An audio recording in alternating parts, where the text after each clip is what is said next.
Selamat malam Bapak Ibu dan saudara-saudara sekalian. Kita akan kembali belajar kebenaran firman Tuhan. Mari kita akan berdoa. Kami datang pada Engkau, Bapa di surga, kami ingin belajar firman Tuhan. Kami berdoa biarlah Allah Roh Kudus akan menjamah hati dan pikiran kami supaya kami boleh mengerti firman Tuhan. Berikan kepada kami pencerahan dari Allah Roh Kudus supaya apa yang kami pelajari pada malam hari ini boleh berguna bagi kehidupan kami sehari-hari dan supaya kami boleh didapati berkenan di hadapan Engkau. Dalam nama Tuhan kami Yesus kami panjatkan doa kami. Haleluya. Amin. Selamat malam saya ucapkan kepada bapak-bapak, ibu-ibu dan saudara-saudara sekalian. Malam hari ini kita akan melanjutkan pelajaran mengenai Yakobus 3 ayat 17. Jadi tema atau judul dari pendalaman Alkitab adalah mengenai ciri-ciri hikmat Tuhan. Nah kita akan baca Yakobus 3 ayat 17. Tetapi hikmat yang dari atas adalah pertama-tama murni, selanjutnya pendamai, peramah, penurut, penuh belas kasihan dan buah-buah yang baik, tidak memihak dan tidak munafik. Kita akan perhatikan kata peramah ya. Biasa kita memahami kata peramah ini orang yang supel, orang yang gampang bergaul, tidak kasar. Tetapi kalau kita pelajari dari bahasa aslinya, pemahamannya tidak seperti itu. Di dalam bahasa Yunani dipakai istilah epikes. Epikes. Jadi epikes itu menunjuk pada luas di dalam mengaplikasikan hukum ya, atau peraturan. Jadi kadang-kadang aturan itu bisa kaku ya. Baik itu di pengadilan negeri ataupun di mana saja yang namanya aturan kalau diterapkan begitu saja itu kadang-kadang secara harafiah itu kadang-kadang terasa kaku. Nah orang yang bisa kemudian membuat keputusan-keputusan di dalam melakukan disiplin terhadap seseorang secara bijak. Nah itu disebut epikes. Nah, saya nanti akan jelaskan lewat contoh-contoh dan saya berharap contoh-contoh yang saya sajikan itu bisa menyebabkan kita semua ngerti apa itu epikes. Nah, saya akan coba melihat terlebih dahulu di dalam Yohanes pasal 8 ayat 3 sampai 5. Maka ahli-ahli Taurat dan orang-orang Farisi membawa kepadanya seorang perempuan yang kedapatan berbuat zina. Mereka menempatkan perempuan itu di tengah-tengah. Lalu berkata kepada Yesus, Rabi, perempuan ini tertangkap basah ketika ia sedang berbuat zina. Lalu ayat berikutnya, Musa dalam hukum Taurat memerintahkan kita untuk melempari perempuan-perempuan yang demikian. Apakah pendapatmu tentang hal ini? Jadi ini ada perempuan yang tertangkap basah dalam hubungan yang bukan suami istri. Dia diduga pelacur yang tertangkap basah. Nah sebenarnya orang Farisi ini sedang mau menjebak Yesus. Apapun jawaban Yesus nanti bisa dipersalahkan. Nah saya coba teruskan lagi mengenai ayat berikutnya. Pasal 8 ayat 7. Dan ketika mereka terus-menerus bertanya kepadanya, ia pun bangkit berdiri lalu berkata kepada mereka, barang siapa di antara kamu tidak berdosa, hendaklah ia yang pertama melempar batu kepada perempuan itu. Jadi Yesus tidak menjawab dirajam atau tidak dirajam. Yesus berkata, siapa di antara kamu yang tidak berdosa, lemparlah batu kepada perempuan ini. Kalau dalam perjanjian lama, yang melempar batu pertama kali adalah saksi, dan saksi minimal 2 orang.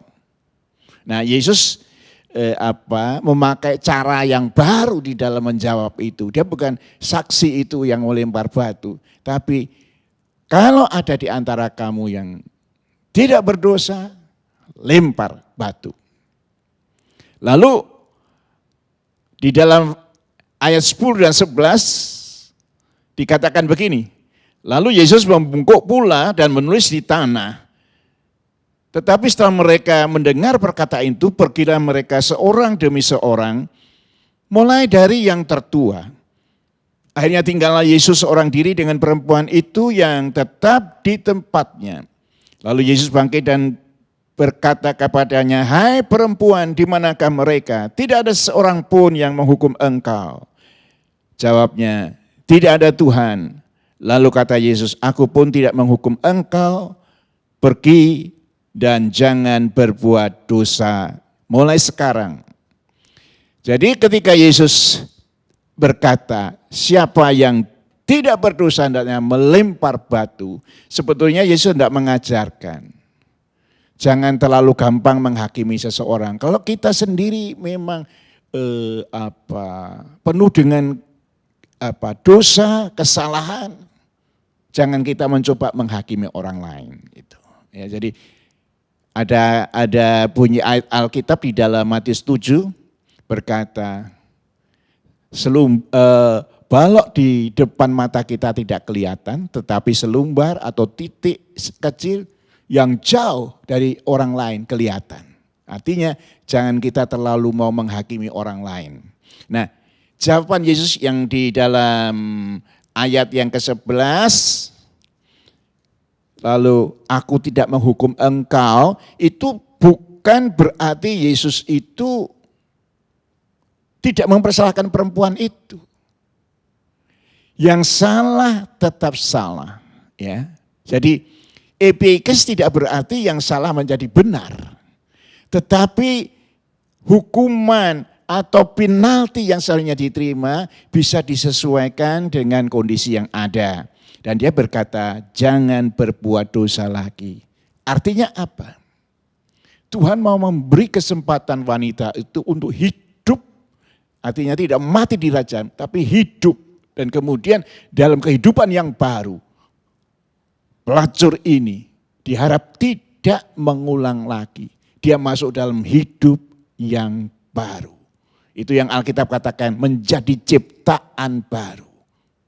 Kita melihat dalam Alkitab penjahat yang ada di samping Yesus ketika disalib itu mendapat pengampunan yang satu. Tetapi tidak mendapat kesempatan untuk memperbaiki diri. Nah, kepada wanita ini Yesus berkata, jangan berbuat lagi. Artinya apa? Ada kesempatan yang kamu bisa gunakan. Ambil putusan yang jelas, jadilah manusia yang baru. Nah, sikap Yesus yang bijak, ya, memberi kesempatan ulang seseorang untuk memperbaiki diri, itu bisa disebut sebagai epikes. Jadi sekali lagi ini bukan berarti meniadakan hukumnya, tidak. Kalau hukum tidak ada, itu sangat berbahaya. Lalu kita lihat lagi, ada satu contoh lagi di dalam Alkitab. Dalam bentuk cerita yang berbeda, tetapi tetap mengenai wanita yang berdosa. Itu ada di dalam Lukas 7 ayat 37 sampai 39. Di kota itu ada seorang perempuan yang terkenal sebagai seorang berdosa. Ketika perempuan itu mendengar bahwa Yesus sedang makan di rumah orang Farisi, datanglah ia membawa sebuah buli-buli pualam berisi minyak wangi. Sambil menangis ia pergi di belakang Yesus dekat kakinya, lalu membasahi kakinya dengan air matanya dan menyekanya dengan rambut. Kemudian ia mencium kakinya dan meminyakinya dengan minyak wangi. Ketika orang Farisi yang mengundang Yesus itu melihat hal itu, ia berkata dalam hatinya, jika ia nabi, tentu ia tahu siapa dan orang apakah perempuan yang menjamahnya itu. Tentu ia tahu perempuan ini seorang berdosa. Nah, ini ada kisah yang berbeda ya. Ini tetap ada seorang wanita pelacur yang ayat yang ke-38 perlu kita garis bawah. Sambil menangis ia mendekati Yesus. Nah, kata menangis itu menunjuk bahwa wanita ini menyesali masa lalunya. Ya. Tetapi stigma bahwa dia seorang pelacur, dia sampah masyarakat melekat kepadanya. Maka ketika dengan hati yang hancur dia menangis, lalu dia mengurapi Yesus pada bagian kepala dan kaki. Yesus membiarkan. Yesus tahu ini pelacur. Ini sampah masyarakat. Tetapi Yesus tidak merasa najis, tidak merasa kiku diurapi, diseka dengan air matanya. Yesus membiarkan. Nah, sikap penerimaan Yesus kepada orang yang terbuang tapi menyesal, itu disebut epikes. Nah, kita berarti melihat orang Farisi itu tetap melihat dengan kacamatanya sendiri. Orang seperti ini gak layak. Itu. Jadi kalau kita melihat kisah yang ada di dua contoh tadi mengenai dua wanita itu. Wanita yang pertama yang mau dilempari batu itu mendapat kesempatan. Dia belum menunjukkan belum menunjukkan bahwa dia sudah mengalami perubahan dan akan bertindak ke sana. Tetapi diberi kesempatan untuk merubah diri. Nah, yang satunya lagi yang menangis ini sudah menyesali apa yang dilakukan. Tetapi bukankah apa yang ada di belakang sudah tidak bisa kita hapus ya. Tapi dia kepengen ke depannya. Dia bisa menjadi orang yang baik. Nah, saya mungkin bisa kasih contoh kejadian yang di mana di Indonesia ya. Jadi ada di Indonesia itu ada kisah mengenai seorang dosen dari sebuah perguruan tinggi di Aceh yang namanya Saiful Mahdi. Dia menyampaikan kritik kepada kampusnya. Bahwa penerimaannya itu tidak seharusnya seperti itu. Seharusnya orang-orang yang terpilih, yang walaupun orangnya miskin, orangnya dari latar belakang apa, kalau itu memang cerdas itu yang diterima. Nah, tapi nampaknya dari kritik itu ada tindakan dari kampus yang menurut dia tidak tepat gitu. Nah, kampus merasa tersinggung lalu ini diserahkan kepada polisi dengan tuduhan pencemaran nama baik gitu. Urusannya dari pengadilan negeri, pengadilan tinggi, MA tetap vonisnya sama. Saiful Mahdi salah berdasarkan hukum ITE itu. Lalu kemudian Bapak Presiden Jokowi mengambil inisiatif untuk konsultasi dulu dengan DPR untuk memberi amnesti, pengampunan supaya dosen ini tidak usah dipenjara. DPR juga setuju, akhirnya Saiful Mahdi bebas dari hukuman. Gitu. Nah, sikap yang bisa melihat ini hanya sekedar kritik. Gitu. Apalagi kritiknya bukan diviralkan, bukan. Ini kritik di dalam sebuah grup. Gitu. Jadi tidak menyebar kemana-mana sebetulnya beritanya. Lalu ini menjadi masalah buat kampus gitu. Pencemaran nama baik gitu. Dan sikap dari Bapak Jokowi yang bisa melakukan amnesti itu satu-satunya jalan untuk menyelamatkan Saiful Mahdi dari penjara. Itu bisa kita sebut sebagai epikes. Ada hukum tertulis. Tetapi kemudian ada isi dari hukum itu di dalam melakukan penalti, hukuman itu dianggap kurang pas. Nah, saya ingat seorang ibu tua yang ada di Jawa Timur. Ini dia mengambil beberapa dahan dari sebuah perusahaan yang cukup besar, ada banyak tanaman di sana, sekian ratus hektar atau satu yang dimiliki oleh itu. Lalu ada 3 dahan yang ada buahnya itu dia ambil. Nah, lalu itu diproses di pengadilan oleh kepolisian, lalu ke pengadilan. Nah, ini menimbulkan gelombang protes. Itu karena wanita itu sudah tua, miskin, cuma mengambil sesuatu yang nilainya tidak seberapa. Itu. Nah, orang yang bisa melihat dan memutuskan dengan bijaksana untuk ini tidak dimasukkan dalam ranah pengadilan, orang itu disebut epiks. Jadi memang muncul usulan-usulan, sudah mulai sekarang kepolisian tidak usah memproses urusan-urusan yang nilainya sangat kecil, ya, gitu. Nah, orang yang mampu melihat esensi hukum, lalu kemudian mempraktekkan, itu disebut epiks. Itu bagian pertama dari kata-kata peramah. Ada yang mau disampaikan? Intinya hikmat yang dari atas itu adalah peramah. Yeah. Salah satu dari makna hikmat dari atas. Dipakai istilah epiekes dan kemudian berarti orang yang luas di dalam menerapkan hukum. Ya.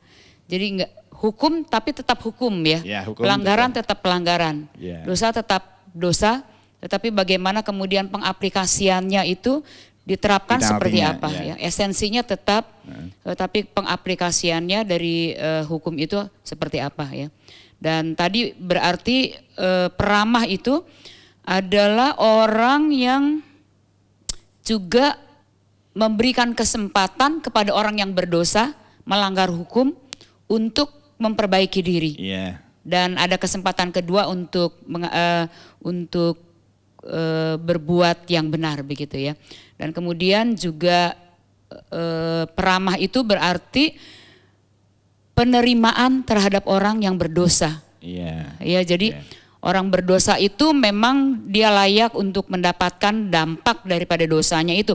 Tetapi kita ini harus seperti Yesus mau menerima orang apa adanya ya.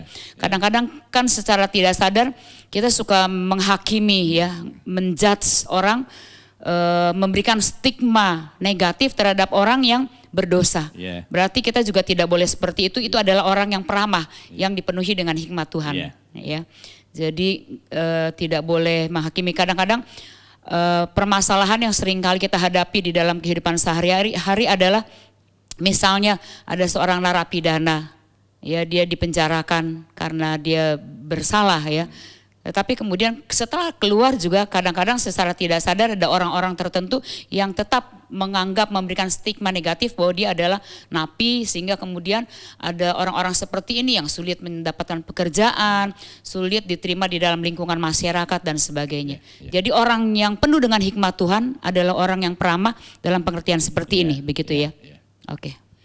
Jadi saya mau tegaskan sekali lagi bahwa kata epikas tidak berarti bahwa hukum itu tidak ada gitu lalu semua orang harus diampuni, bukan itu. Ada kasus-kasus di mana perkara itu kecil, orang itu tua atau kemudian itu mengganggu, putusan itu mengganggu hati nurani dari masyarakat pada umumnya. Nah, di event-event seperti itu epikas mesti berlaku dengan bijaksana itu. Jadi memang secara hukum ini harus 3 bulan, ini harus 6 bulan. Itu sudah ada aturan, itu memang tidak perlu dirubah. Kalau tidak ada hukuman, wah itu seperti apa negeri kita. Cuma ada kasus-kasus tertentu di mana ada kebijakan di dalam membuat keputusan. Itu pengertian pertama daripada epikes. Ya. Lalu sekarang kita masuk ke bagian kedua. Nah, arti epikes yang kedua. Saya bacakan dulu di dalam 1 Petrus pasal 2 ayat 18. Hai kamu hamba-hamba, tunduklah dengan penuh ketakutan kepada Tuhanmu, bukan saja kepada yang baik dan peramah, tetapi juga kepada yang bengis. Nah, kata peramah itulah yang dalam bahasa Yunani disebut dengan epikes. Apa arti dari peramah di sini? Ini mau menunjuk kepada Tuhan yang tidak mempekerjakan pelayan atau hamba-hambanya ini tanpa kenal batas waktu. Di Indonesia kan sudah ada aturan kerja itu 7-8 jam. Ya. Lalu di luar itu lembur. Gitu. Nah ada orang-orang yang sudah gajinya kecil masih mengeksploitir tenaga orang yang digaji itu dengan luar biasa. Nah orang yang punya epikes tidak seperti itu. Dia ngerti, oh ini saya capek, berhenti. Ya. Atau ketika melihat karyawannya sakit, dia bisa memberi istirahat. Gitu. Ya. Atau epikes menunjuk pada orang yang tidak berlaku kasar. Ya. Memaki-maki, lalu apalagi di muka umum. Itu walaupun karyawan, tapi katakan orang rendahan. Tapi kalau dimaki-maki dengan kata-kata kasar di muka umum, itu persoalan harga diri. Ya. Jadi tidak pas. Nah, epikes adalah orang-orang yang bisa kepada bawahan bisa ngomong dengan baik, lalu mempekerjakan orang sesuai dengan jam-jam kerjanya, tidak mengeksploitir dan seterusnya. Ya, artinya sikap-sikap yang baik begitu ya. Jadi ini lebih kepada majikan yang baik mungkin. Epikes itu lebih menunjuk pada majikan yang baik hati. Tapi baik hati bukan dalam arti lalu karyawan boleh semaunya aja, bukan. Tapi tahu kapan karyawan perlu berhenti dari kerja, kapan dia tegur dengan cara yang tidak menyakiti dan melukai dan sebagainya. Nah, ini kita beruntung bahwa Alkitab memberi contoh. Di dalam 1 Samuel pasal 30, ayat 11 dan 12. Saya akan bacakan untuk saudara. Kemudian mereka menemui seorang Mesir di padang, lalu membawanya kepada Daud. Mereka memberi dia roti, lalu makanlah ia, kemudian mereka memberi dia minum air. Dan memberikan kepadanya sepotong kue ara dan 2 buah kue kismis. Dan setelah dimakannya, ia segar kembali. Sebab ia tidak makan dan minum selama 3 hari 3 malam. Nah ini cerita mengenai ketika kota Siklak itu dibakar dan semua keluarga dari istri, anak-anak, orang tua itu diangkut oleh orang Amalek. Lalu dalam upaya pengejaran di tengah jalan itu pasukan dari Daud menemukan ada orang Mesir yang tergeletak. Orang Mesir ini tidak ada hubungan apa-apa dengan pasukan Daud. Ya. Tapi pasukan Daud luar biasanya, walaupun itu keluarga itu dalam bahaya karena istri, anak, orang tua dibawa tertawan. Kan cukup beberapa menit terlambat itu bisa menjadi kelambatan yang luar biasa akibatnya.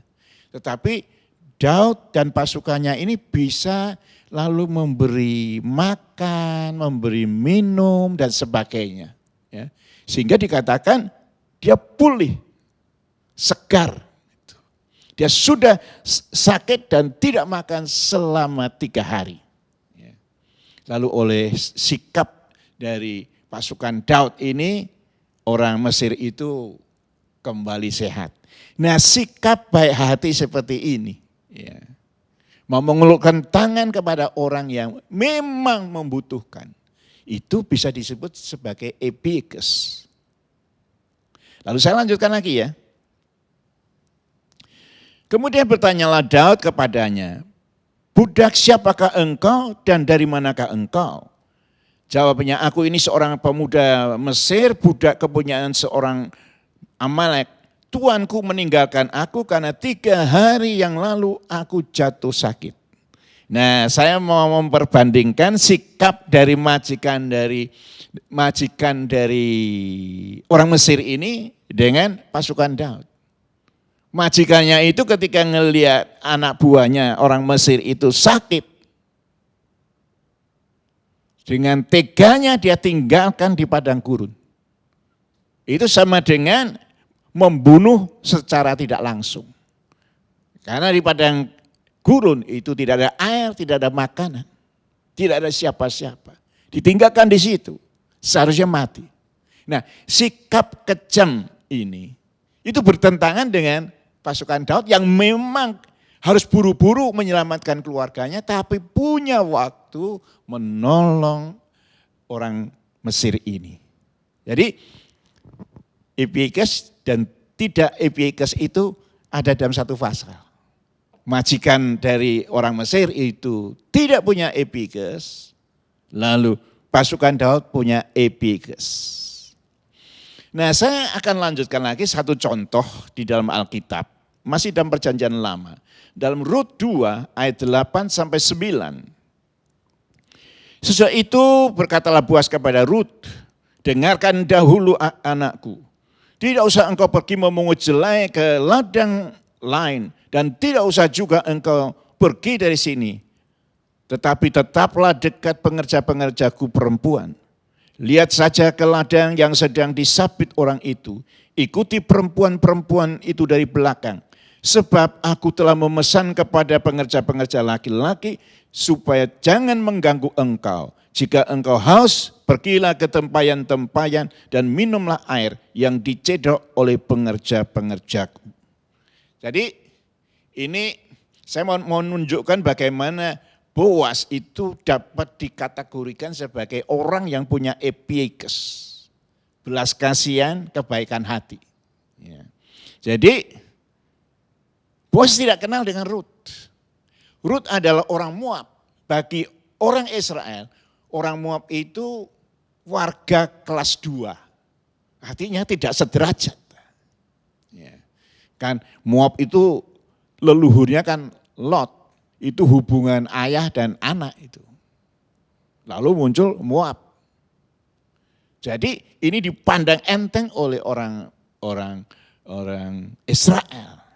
Tapi walaupun ini cuma orang miskin, orang Moab, warga kelas 2, tetapi sikap yang disampaikan oleh Boaz dalam kata-kata, sudah kamu kerja di ladangku aja, ladangku cukup luas, kamu ikuti perempuan-perempuan yang mengambil, yang menyapit, lalu engkau bisa ambil yang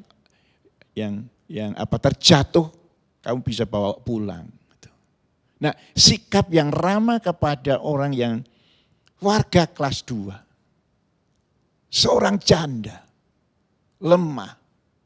Nah, ini yang disebut epikes. Memang nantinya itu menikah mereka berdua. Tapi ketika dia ngomong, dia belum punya pikiran untuk menikah dengan Rut. Dan dia hanya menyampaikan kata-kata yang positif kepada Rut. Lalu ada hal lain yang dia sampaikan berikutnya kepada budak-budaknya.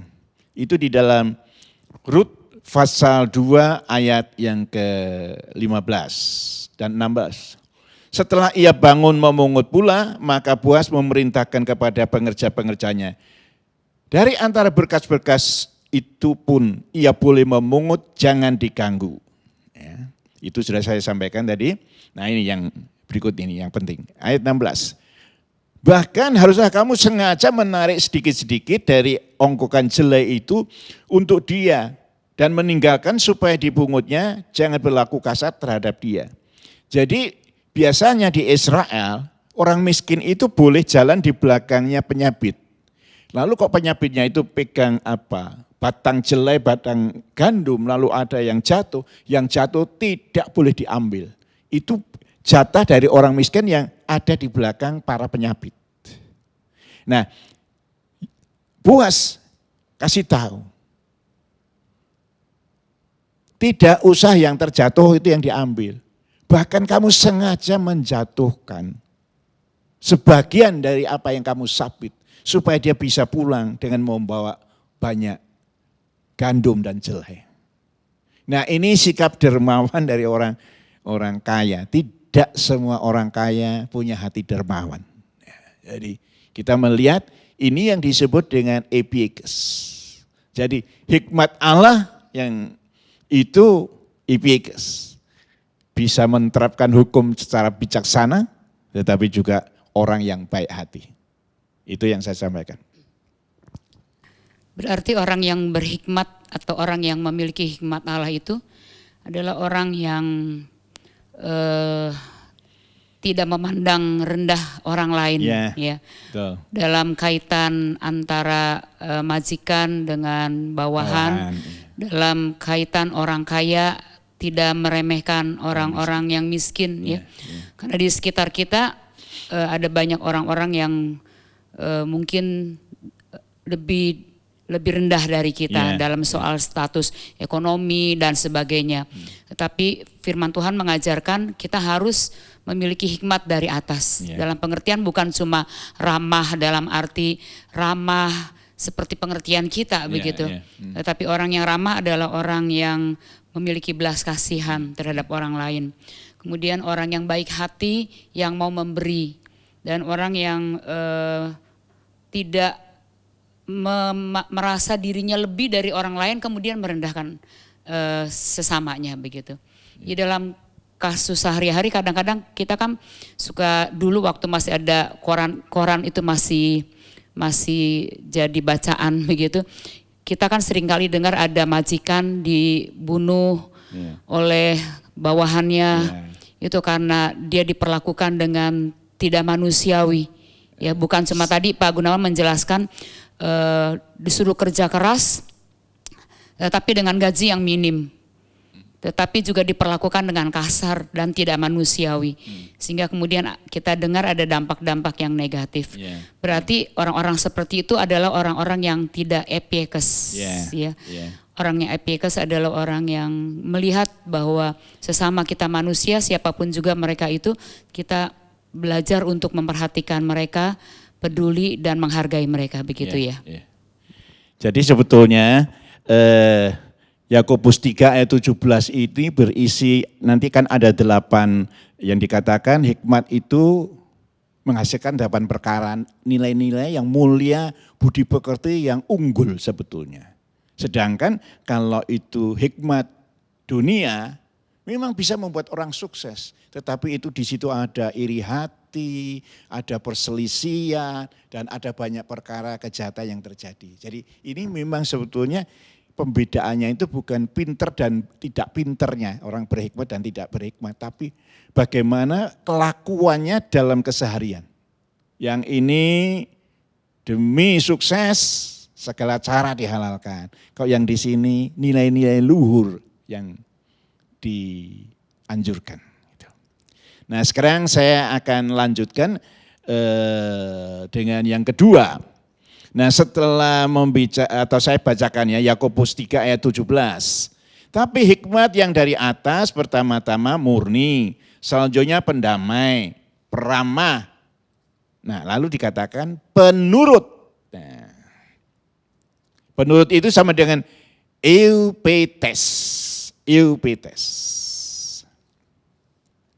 Nah, ada beberapa makna dari kata eupetes itu. Yang pertama, orang yang taat, orang yang patuh. Jadi saya mau katakan begini, mudah buat kita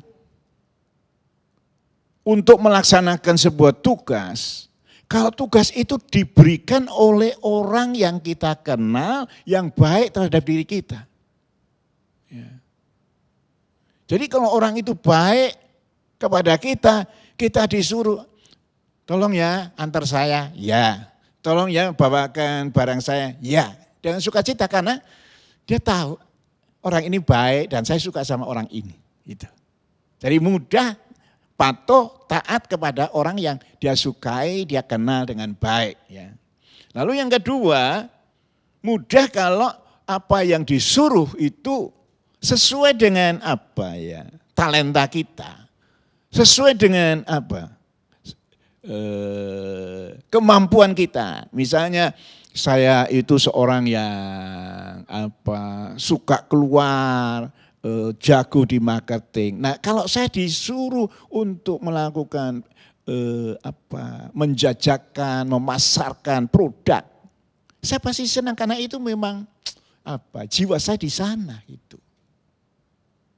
Lalu kalau orang yang memang sukanya ada di kantor, ngitung-ngitung, lalu kemudian ngitung bukan cuma hitungan-hitungan keluar masuknya uang, tetapi juga barang-barang yang ada di gudang yang beragam macam itu. Memang saya orang teliti ya, saya senang saja. Tapi coba dibalik. Yang biasanya pemasaran suruh jaga gudang, suruh hitung-hitung di kantor dan tidak keluar dari kantor. Itu berat gitu. Jadi memang di sini kita mudah kalau pekerjaan itu kita sukai, mudah kalau orang itu kita sukai, tapi tidak mudah kalau orang yang nyuruh itu kita tidak suka. Sudah lihat orangnya aja udah sebagai bawahan kita, aku malas lihat orang itu. Kalau nggak ingat aku usiaku sudah sekian, lalu ada tanggung jawab istri, anak-anak, aku keluar dari perusahaan ini. Ngelihat enggak usah dia ngomong, baru lihat aja. Nah itu. Atau pekerjaan yang tidak kita sukai, ya seperti tadi saya sampaikan. Orang marketing suruh di kantor, orang kantor suruh marketing, itu tidak. Jadi saya mau sampaikan gini, ketika kita ada dalam posisi diminta melakukan yang tidak kita sukai, nah gimana? Kalau kita bawahan, kita pasti melakukan. Tapi hati kita seluruhnya tidak dengan senang hati melakukan itu. Epikus itu melakukan dengan sukarela, senang hati. Jadi bukan epikus itu orang nurutan, bukan. Ada orang nurut karena terpaksa. Ya, jadi saya kasih contoh, ini ada contohnya di Alkitab. Matius pasal 27 ayat 32. Ketika mereka sedang berjalan keluar kota, mereka berjumpa dengan seorang dari Kirene yang bernama Simon. Orang itu mereka paksa untuk memikul salib Yesus. Jadi yang pertama saya mau sampaikan, Kirene itu ada di Libya, ya, di Afrika. Itu kira-kira di Tripoli. Jadi Simon ini sebagai proselit itu orang yang bukan Yahudi tetapi percaya pada keyakinan Yahudi. Allah itu tunggal dan sebagainya itu. Lalu sunat dan sebagainya. Nah, dia pada menjelang Paskah, dia berangkat ke Yerusalem. Tentu dia sudah punya persiapan, ya, nabung dan sebagainya. Bawa keluarganya sama-sama ke Yerusalem dengan pakaian yang baik. Lalu ketika dia sampai di jalan menuju Yerusalem, ada iring-iringan yang Yesus dan dua penjahat itu yang disuruh mengangkat salib ke Bukit Golgota. Nah, Yesus kan sudah mengalami mengalami siksaan yang luar biasa sebelum ngangkat salib. Itu di bawah pimpinan Pontius Pilatus. Ada banyak darah keluar. Hingga dia tidak kuat untuk ngangkat salib. Lalu orang Romawi memaksa Simon Kirene itu untuk ngangkat. Jadi orang Romawi punya hak untuk menyuruh siapa saja penduduk yang dijajah untuk melakukan apa yang mereka mau. Jadi misalnya saya orang Romawi, saya bisa suruh seseorang yang saya temui siapa saja untuk membawakan koper saya, barang saya menuju ke rumah saya. Dia harus tinggalkan kerjaannya, patuh sama saya. Nah, ini terjadi pada Simon. Tujuannya adalah merayakan Paskah. Tapi malah dia dipaksa untuk pikul salib. Dia pikul salib enggak? Iya. Karena kok tidak, dia bisa kan hukuman. Tapi dikerjakan tidak dengan sepenuh hati. Nah ini yang bukan epikas. Ini bukan eupetes. Eupetes itu melakukan dengan sukacita. Nah saya ambil contoh lagi. Di dalam Filipi 2 ayat 8, di sana dikatakan begini. Dan dalam keadaan sebagai manusia, Yesus telah merendahkan diri dan taat sampai mati, bahkan sampai mati di kayu salib.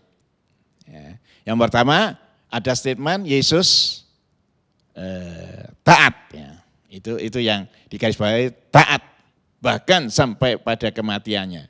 Lalu kalau saudara lihat di dalam Lukas 22 ayat 42, di sana dikatakan ini dalam doa Yesus di Taman Getsemani.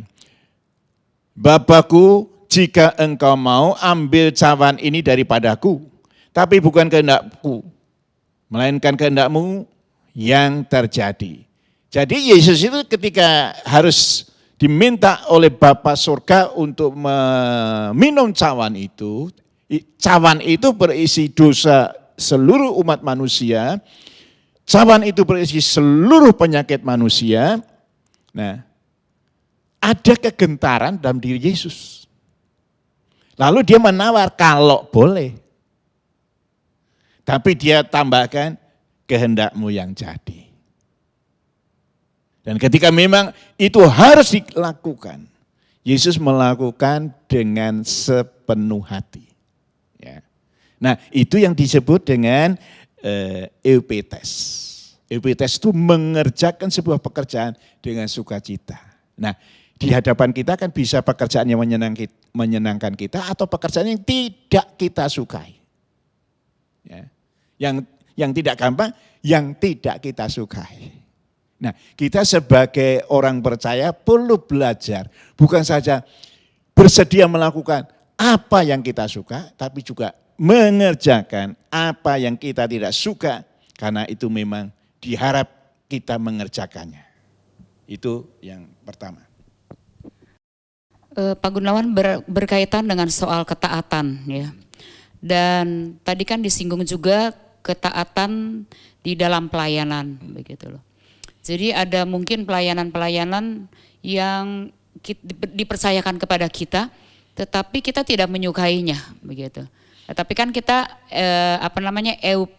eupetes itu artinya adalah penurut ya, penurut artinya taat. Terus kita kan katanya harus taat begitu, tapi kita nggak suka begitu loh. Kita nggak suka dengan pekerjaan itu. Terus kira-kira gimana ya caranya supaya kita bisa, dan kita tahu kita harus taat, tapi kan nggak mudah gitu loh. Kira-kira apa yang bisa membantu kita, entah konsep berpikir atau apa yang bisa membantu kita untuk kita memahami aku harus melakukan ini begitu. Kira-kira apa yang bisa menolong? Jadi gini, kita mesti punya pemahaman hal baru yang tidak kita sukai. Kalau bisa kita kerjakan dengan baik, berarti kita punya potensi yang lebih daripada tahun kemarin. Kalau tahun ini misalnya, saya mendapat tugas yang saya tidak suka. Tapi kemudian saya bisa mengerjakan dengan baik. Berarti ada satu talenta, ada satu bakat, ada satu kemampuan yang saya miliki di tahun ini. Ya. Itu mesti ada di kepala kita. kita tidak hanya bisa, saya hanya mau mengerjakan apa yang saya suka. Nah kalau di sebuah perusahaan kan kita tidak bisa begitu.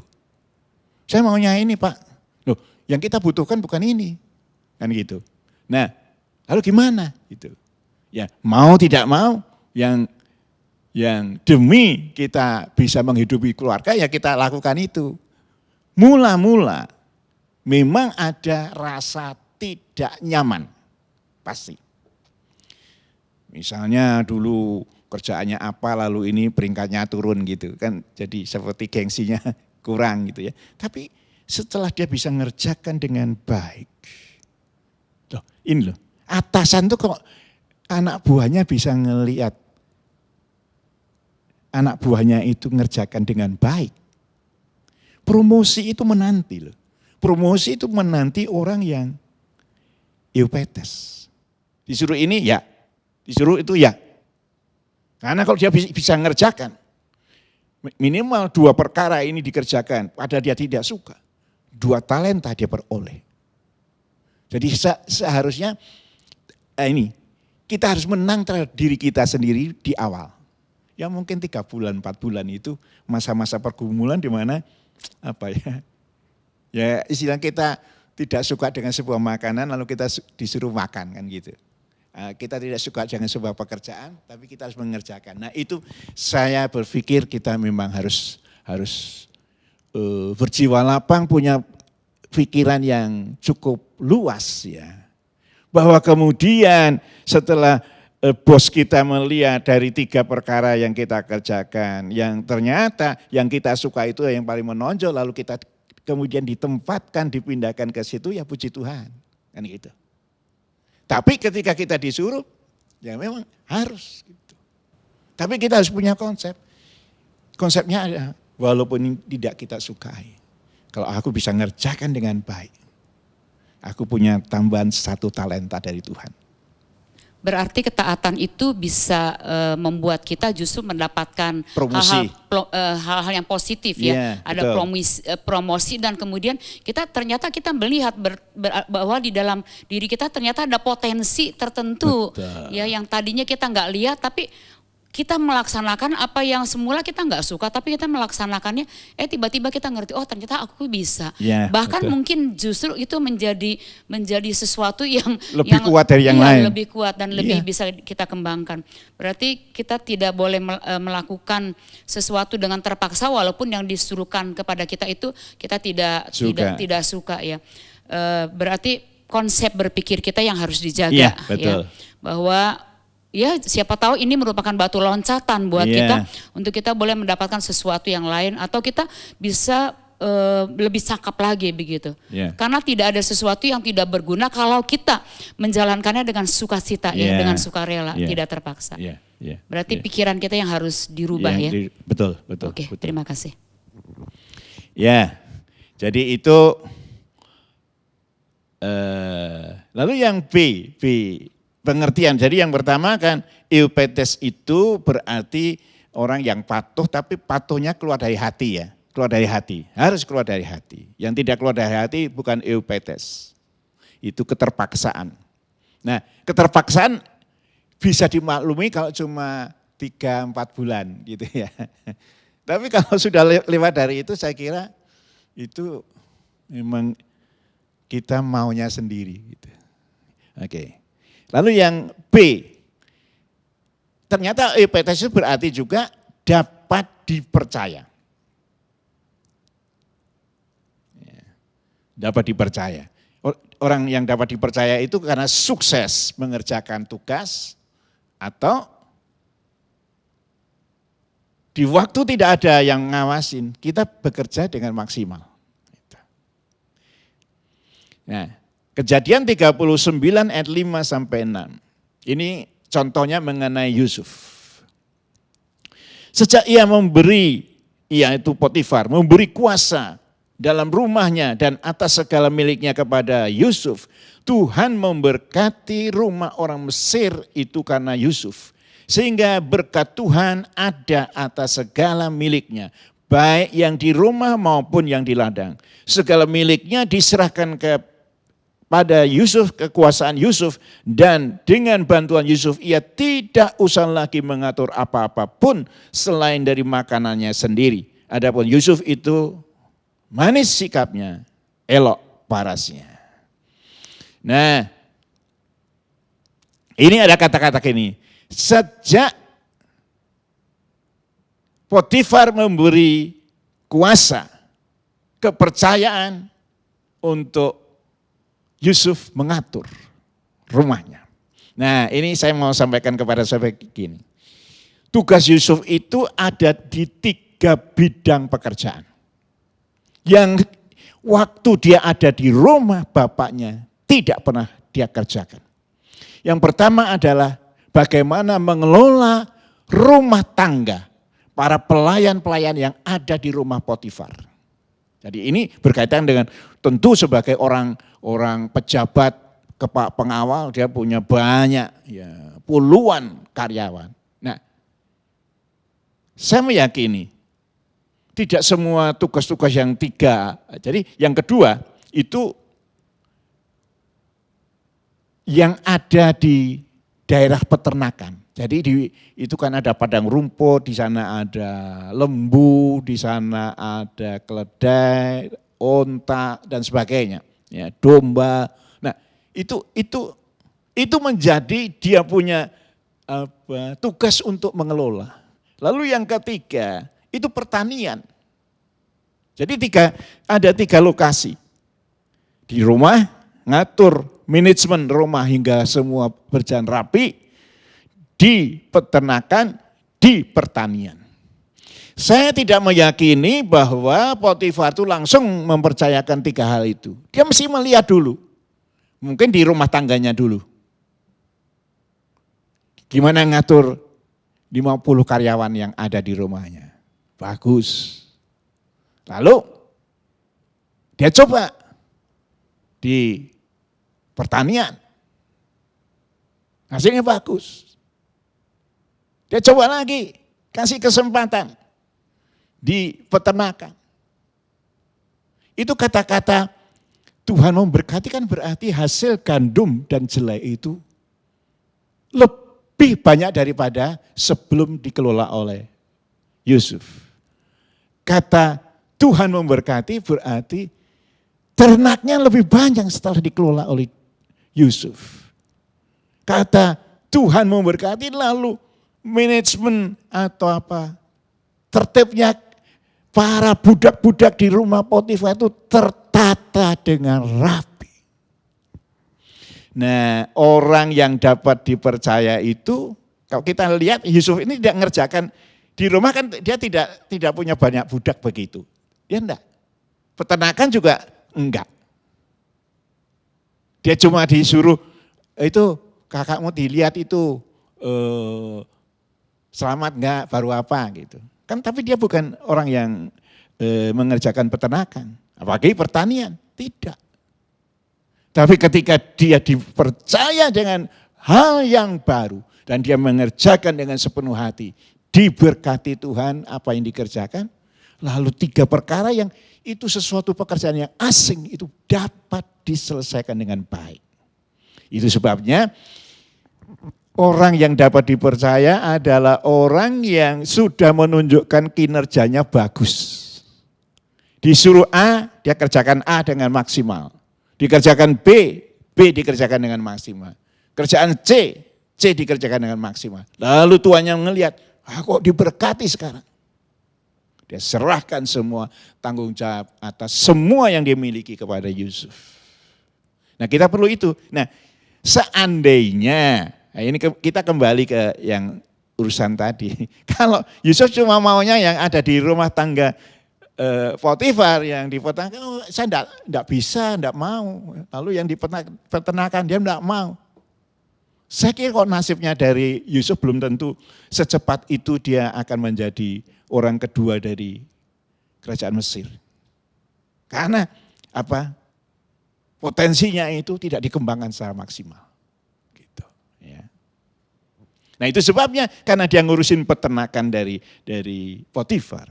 Ketika nanti ada masalah yang ditanyakan oleh oleh Firaun, dia bisa menjawab gitu.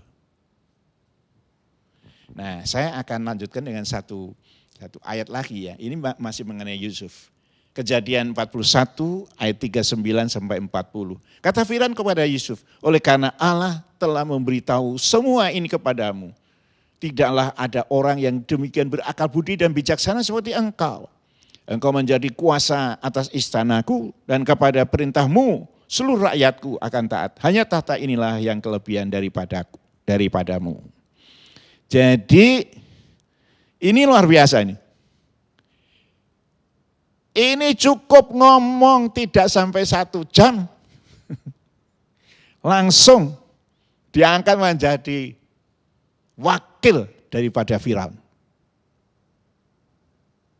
Tapi yang pendek itu, dia bisa menafsirkan, menerjemahkan mimpi Firaun. Apa yang akan terjadi?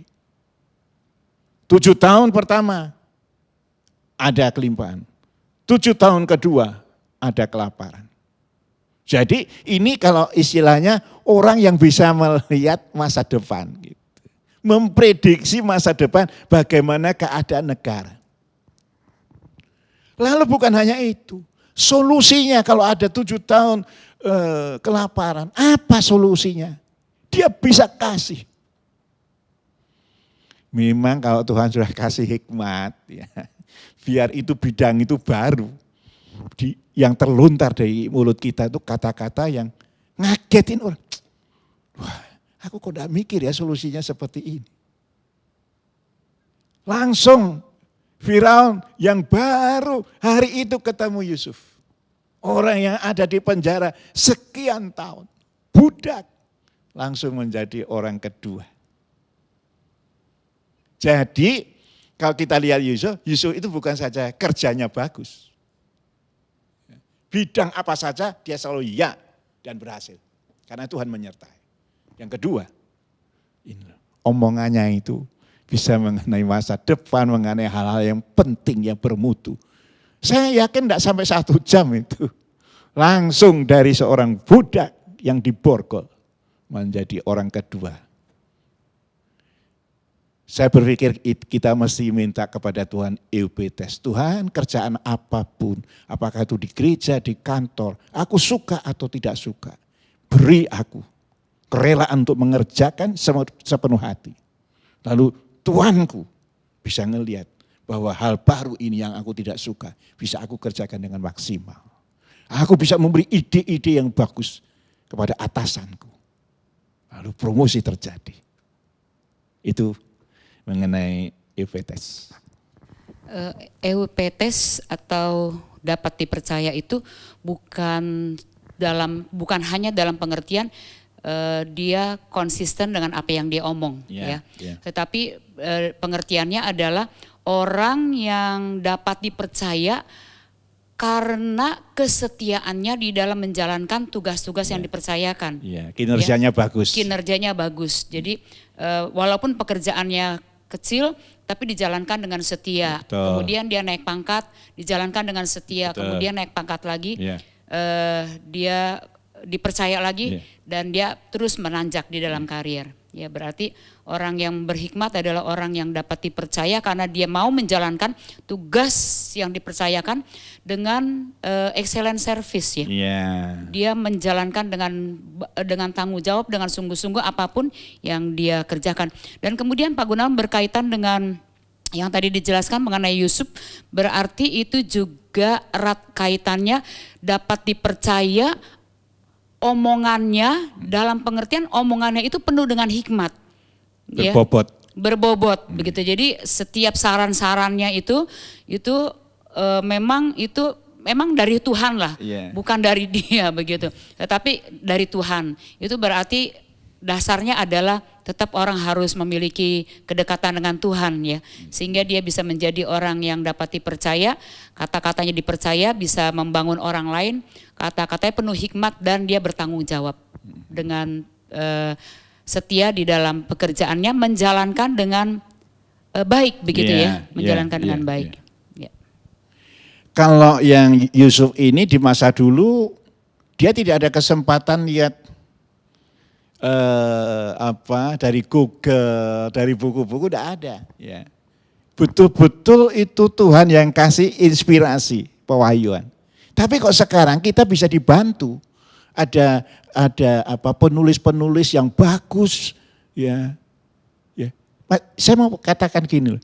Kalau kita pelayannya di bidang A, jangan hanya baca mengenai hal-hal yang berkaitan dengan A saja. Hal yang B, yang C, yang tidak ada hubungannya dengan kita perlu tahu. Siapa tahu nanti atasan kita, supervisor kita, manajer kita meminta kita melakukan sesuatu. Sekarang di kantor mungkin istilahnya gini, semua pakai bahasa Indonesia. Loh, kan tidak ada salahnya belajar bahasa Mandarin. Kalau kita tahu bahwa investor-investor dari China suka datang ke sini. Kita tidak, lalu kita mempersiapkan diri bahasa Inggris. Loh, kalau di kantor itu tidak ada yang bisa bahasa Inggris dan tidak ada yang bisa Mandarin. Lalu kita itu yang bisa. Kita akan menemani bos teratas untuk berbicara dengan tamu-tamu kita yang dari Inggris ataupun yang dari China. Jadi saya berpikir kalau yang Yusuf di zaman dulu dia tidak dapat literatur apa-apa gitu loh. Ya, betul-betul dari Tuhan. Ya. Tapi kita itu beda. Kita jangan, saya mau cari Yusuf aja, Tuhan kasih saya hikmat. Bukan begitu. Tuhan memang kasih hikmat, tapi kita juga memperlengkapi diri. Gitu. Bukan saja di bidang kita, tapi bidang yang bukan kita. Siapa tahu itu nanti berguna dan menurut saya bukan siapa tahu ya. Pasti nanti ada gunanya buat kita. Ya. Itu saja firman Tuhan pada malam hari ini. Kita akan akhiri. Masih nanti dalam kesempatan yang akan datang kita akan membicarakan masih mengenai ciri-ciri dari hikmat Tuhan. Ada nilai-nilai, value-value yang mulia yang perlu kita ketahui lalu kemudian kita aplikasikan dalam hidup. Mari kita tundukkan diri, kita masuk dalam doa.